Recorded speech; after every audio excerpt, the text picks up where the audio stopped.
আগে মানুষের বয়স দেখে সম্মান দেওয়া হতো, আর এখন মানুষের আয় দেখে মানুষকে সম্মান দেওয়া হয়।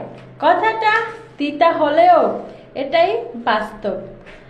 সুন্দর মানুষ খুঁজতে গিয়ে তুমি সুন্দর জীবনকে নষ্ট করো না, কারণ পৃথিবীতে সুন্দর মানুষের অভাব নেই, কিন্তু সুন্দর মনের খুবই অভাব।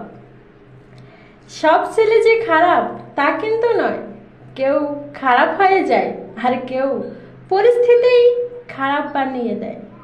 আপন ভেবে কাউকে মনের সব কথা বলো না, এমন এক সময় আসবে সে তোমাকে তোমারই কথা দিয়ে আঘাত করবে।